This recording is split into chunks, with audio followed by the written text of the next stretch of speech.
Warrior का मतलब होता है योद्धा, शूरवीर। शूरवीर का मतलब होता है अकेला एक सिंगल आदमी, सिंगल आदमी 100 पर भारी हो, उसी को कहते हैं वॉरियर। मैंने सोच समझ के मैंने नाम रखा है। जिसको कोई काट न सके, जिसको कोई डिफीट न कर सके, जिसको कोई थका न सके, कोई चुनौतियां उसको त्रास न कर सके, उसी को कहते हैं वॉरियर। तो वॉरियर एक बड़ा सुंदर वर्ड है जिसका मतलब होता है महायोद्धा, जो हर चुनौतियों को झेलता है और आगे बढ़ता है और अपनी टीम को जीत दिलाता है, उसी को कहते हैं वॉरियर। ठीक है जी। देखो जी, आज का जो प्रेजेंट सिनेरियो बहुत अजीब सा है। जो ऑर्गेनाइजेशन की परिस्थितियां है ना, वो लीन सिक्स सिग्मा की तरफ जा रही है, लीडरशिप की तरफ जा रही है।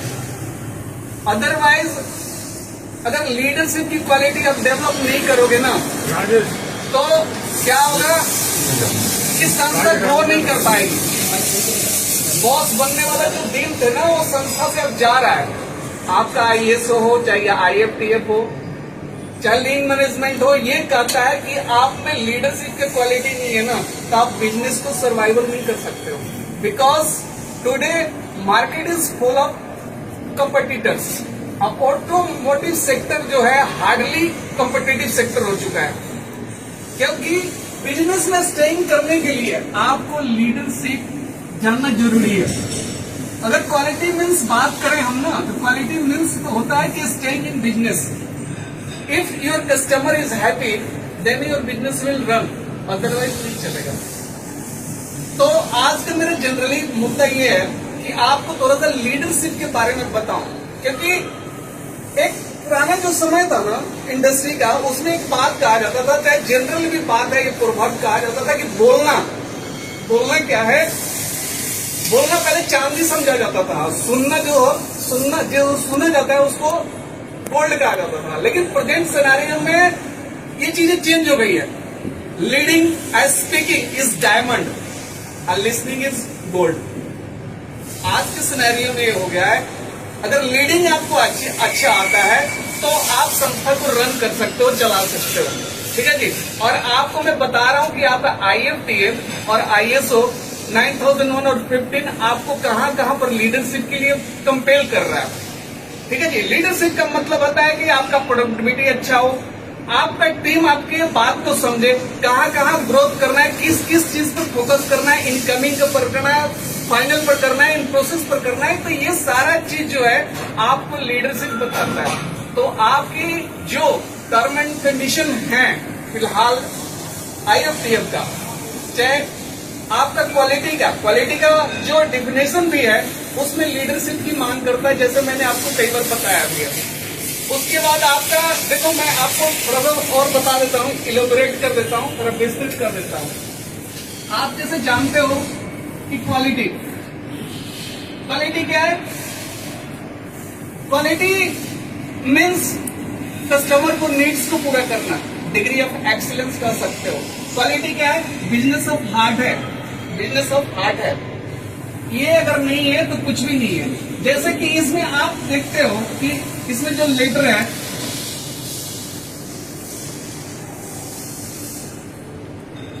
मैंने बताया इसमें कहता है क्वेस्ट द एक्सीलेंस को सर्च करो। पहला जो बात कहता है ना क्वालिटी में, वो कहता है सर्च करो किसको? एक्सीलेंस को। क्योंकि क्वालिटी जो है नेवर एंडिंग प्रोसेस है। कभी इसमें ये नहीं ब्राउन टीम नहीं लगता कि हो गया, इसमें कंटिन्यूअस इंप्रूवमेंट है। इसीलिए कहता है क्वेस्ट फॉर द एक्सीलेंस को सर्च करो, ये कहता है क्वालिटी। दूसरा कहता है understand the customer requirement, understand the customer के रिक्वायरमेंट को समझो। तीसरा आपका ये कहता है अप्रिसिएशन गेन करो, किसका? कस्टमर का अप्रिसिएशन लो। एल से फिर यहाँ पर आपका फिर ये कहता है लीडरशिप की यहाँ पर बात करता है, लीडरशिप की यहाँ पर बात करता है कि आप में ऐसा लीडरशिप की क्वालिटी हो जो आप अपने टीम का मतलब डाउन लाइन में, जो आपका इंस्पेक्टर है या आपका नीचे ऑपरेटर है, जो हेल्पर है, उस सभी को अवेयर करना अपने पार्ट के बातें। चाहे एक पार्ट को मूवमेंट करने वाले को भी लीडरशिप के अंदर लिया जाता है कि उसको भी आपको अवेयर करना है पार्ट के प्रति। तो लीडरशिप की यहाँ पर भी बहुत बड़ी अहम रोल आ जाता है। दूसरा होता है आई, इन्वॉल्व द ऑल पीपल। जो कोई भी इश्यू हो ना वो सारा टीम के साथ शेयर करना, इन्वॉल्व द पीपल। फिर से टी जो होता है team, spirit of team work, team work का बात करता है। और वाई जो करता है यार्ड स्टिक, मतलब जो ऊपर में आपने किया है उसको मेजर करो और नापो कि हम कहां पर पहुंचे हैं। तो क्वालिटी ऑलरेडी बात करता है आपका लीडरशिप की बात करता है। अगर आईएसओ की बात करें, आईएसओ 9001 और 2015 में आप जाओगे ना तो इसमें भी चाहे आईएफटीएफ की अंदर बात करें, आईएफटीएफ की बात करें 16949 2016 में, तो ये भी इसमें 10 जो मेन क्लॉज है, 10 जो मेन क्लॉज है उसमें भी ये बात करता है 5वें नंबर पर लीडरशिप में। तो पहला जो क्लॉज है आपका उसमें स्कोप का बात करता है, दूसरा आपका बात करता है नॉर्मेटिव रेफरेंस का बात करता है, तीसरा आपका बात करता है टर्म एंड डेस्टिनेशन का बात करता है, चौथा जो बात करता है कॉन्सेप्ट ऑफ द ऑर्गेनाइजेशन की बात करता है, ठीक है, पांचवा लीडरशिप की बात करता है, प्लानिंग की बात करता है, सपोर्ट की बात करता है, परफॉर्मेंस इवेल्युएशन की बात करता है, और इम्प्रूवमेंट मतलब कंटिन्यूअस इम्प्रूवमेंट की बात होती है। तो 10 मेन क्लॉजों में भी ना जो पांचवा आपका आता है वो लीडरशिप का आता है, पांचवा जो मेन क्लॉज है। तो ये कहता है कि आप चीजों को पकड़ो, अपने प्रोसेस को जानो और समझो, तब जाके आप लीड कर सकते हो। आप चीजों को समझना है, इनवर्ट से लेकर इन प्रोसेस फाइनल, जो कुछ भी जो 4M है आपका 6M है, वो सारा उसका नेचर को जानना समझने के बारे में आपका लीडरशिप बात करता है। कहता है जो भी रिसोर्सेस है उसको एफिशिएंट बनाना, इफेक्टिव बनाना आपका लीडरशिप से बात करता है। कैसे आप अपने बंदे से 100% आउटपुट ले सकते हो उसको कहता है लीडरशिप करता है। कैसे 1 रुपया जिसकी वैल्यू हो उसको 10 रुपये बनाना किसका काम है? लीडर का काम है। तो वो ये बात आपका लीडरशिप में आईएफटीएफ में बताया गया। अगर यहां से हटे तो आपको मालूम है कि इसके अलावा 7 प्रिंसिपल होते हैं, किसके? क्वालिटी के, जिसमें पहला फोकस करता है कस्टमर फोकस आता है, पहला आता है। अगर प्रिंसिपल की बात करें हम, आईएफटीएफ की 7 मेन प्रिंसिपल की बात करें तो उसमें भी बात करता है आपका, क्या कहता है, कस्टमर फोकस करो। दूसरा बात कहता है आपका लीडरशिप, दूसरे में ही आता है लीडरशिप, ठीक है जी। तो लीडरशिप की इंपॉर्टेंस बहुत ज्यादा है, ठीक है। आप इसको 7 प्रिंसिपल को ऐसे भी याद रख सकते हो। थोड़ा सा मिटाने का कपड़ा है क्या? डस्टर लगा हुआ है।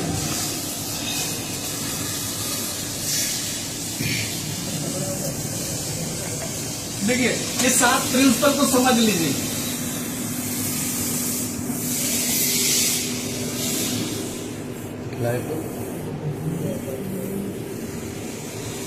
एक वर्ड है क्लिपियर। क्लिपियर का मतलब होता है हाई एक्सीलेंस, हाई इंटेलिजेंसी।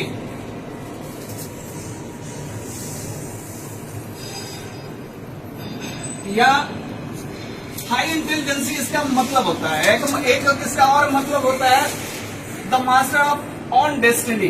तो यहाँ सी से बात करता है आपका कस्टमर फोकस के लिए, कस्टमर फोकस, ठीक है जी। दूसरा एल जो बात करता है आपका लीडरशिप की बात करता है। देखो मैं कुछ नहीं कर रहा, जो कुछ भी बता रहा हूं आपको ना, बिकॉज ऑफ ये आपका आईएफटीएफ में है, आपका आईएसओ में है, आपका क्वालिटी में है। तो ये चीज जब तक आप लोग समझोगे नहीं ना, संस्था को लीड नहीं कर पाओगे। तो लीडरशिप का क्वालिटी यही होता है कि सबको लेकर चलना, बेहतर आउटपुट देना, अपने चीजों को बेहतर बनाना। कल 10 काम हुआ तो आज 12 कैसे हो सकता है, प्रोसेस में जो त्रुटि है उसको निकाल के कैसे बाहर फेंक दे, वो बात करता है लीडरशिप की। Involving the all people for a common goal, that means work a leader. वो लीडर इस तरह से काम करता है। कॉमन गोल के लिए सभी को प्रेरित करने का जो रोल और रिस्पॉन्सिबिलिटी होता है वो आपका बात करता है किसका? लीडरशिप का बात करता है। आपकी जो मेन क्लॉज में 8वां नंबर जो क्लॉज है सपोर्ट का, सपोर्ट का मतलब क्या होता है? ट्रेनिंग दो, उठाओ बंदों को, सपोर्ट, मदद करो। वो बात आपका आईएफटीएफ करता है, ठीक है जी। तो natural way of developing, that means leadership. ये क्वालिटी आप सभी में होना चाहिए। तो 7 प्रिंसिपल इस टाइप के हैं। लीडरशिप हो गया।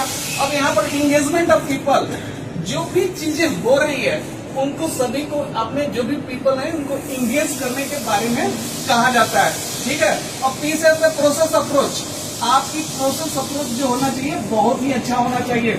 आई से कहता है इंगेज कर दो सबको, और ये कहता है कि risk based thinking, decision making होना चाहिए कि कहाँ पर त्रुटियां आ रही है, उस बेस पर लीडर जो है डिसीजन लेता है। एविडेंस, जो एविडेंस गेदर होता है उसके बेस पर एविडेंस ऑफ डिसीजन मेकिंग का बात करता है। ये आपका 7 मेन IFTM का क्लोज बात करता है। आपका R से होता है रिलेशनशिप मैनेजमेंट, जो 7वां है इसमें वो बात करता है रिलेशनशिप के बारे में। तो रिलेशनशिप का हमारा मतलब ये हुआ कि सभी को लेकर चलना, टुगेदर, सबको एक सूत्र में बांधना, एक बंधन में बांधना, बॉन्डिंग को लेकर सबको विजन क्लियर करना, वो काम एक लीडरशिप का होता है। तो लीडरशिप की प्राथमिकता ज्यादा आज के डेट में ऑर्गेनाइजेशन भी दे रही है, आपका जो ये स्टैंडर्ड भी है वो भी दे रही है। तो माय डियर फ्रेंड्स, कहने का मेरा यही मतलब था कि आप लोग ये क्वालिटी डेवलप कीजिए, इसमें कुछ भी नहीं है। अपने अवेयर रहिए, अपने टीम को लेकर, नीचे वाले को लेकर, मटेरियल को लेकर, मेथड को लेकर, प्रोसेस को लेकर, सब चीज को एनालाइज कीजिए। आपका ये 2 वर्ड है ना, बड़ा ब्यूटीफुल 2 वर्ड्स हैं, मैं उस पर भी थोड़ा सा चर्चा कर ही देता हूं। एक तो होता है वेरिफिकेशन, ठीक है, और दूसरा होता है वैलिडेशन। वैलिडेशन मतलब होता है रिप्टेबिलिटी, जैसे कि कोई चीज बन गया तो वो सही है कि नहीं, फिट है कि नहीं, वो कहीं डैमेज तो नहीं कर सकता, उसको बार बार चीजों को उसको टेस्ट करना, इवेल्युएट करना, उसको कहते हैं वैलिडेशन। अब वेरिफिकेशन क्या करता है कि अपने SOP को चेक करो, WI को चेक करो, मेथड सही है कि नहीं है, इंस्ट्रूमेंट सही है कि नहीं है, जो चीज बना है वो उसका पैरामीटर सही है कि नहीं है, वो चीज बात करता है वेरिफिकेशन। तो ये काम आप लोग का है, ये काम एक लीडर का काम है। माय डियर फ्रेंड्स, ये बात मैं आपको ध्यान में इसलिए डाल रहा हूँ कि हमें बेहतर काम ऑर्गेनाइजेशन के लिए करना है। जब तक बेस्ट इनपुट नहीं जाएगा तब तक बेस्ट आउटपुट नहीं निकलता है। तो ये थ्योरी है क्वालिटी का, प्रोसेस का भी थ्योरी है कि जब तक आपको अच्छा चीज आपके अंदर में नहीं डाला जाएगा ना, आप उस चीज को देख नहीं सकते हो, ठीक है। तो आप अपने मस्तिष्क में जो चीज है, इस चीज को, एनर्जी को डालिए कि मुझे लीडर, एज ए लीडर मुझे अपने ऑर्गेनाइजेशन को लीड करना है, अपने प्रोसेस को लीड करना है, अपना ऑनरशिप लेना है अपने काम का, अब बेहतर कुछ करके दिखाना है। You have to do well things in this organisation, ठीक है जी। हमारा काम है अपने ऑनर का ऑनरशिप लेना, अपने काम का ऑनरशिप लेना, ठीक है। आज के लिए अगले मंडे को 10 मिनट की ट्रेनिंग मैं प्रोसेस कैपेबिलिटी के बारे में दूंगा, ताकि प्रोसेस में क्या क्या गतिविधियां हैं जिसके कारण हमारा दिमाग अभी उस लेवल पर काम नहीं किया, उसके बारे में मैं बात करूंगा। सिर्फ मंडे 10 मिनट का मेरा ट्रेनिंग है, बाकी मिस्टर विष्णु और mister Mahendra will handle all situation. बाकी Monday training 10 minutes on 10 AM with me, ठीक है जी। Thank you all of you.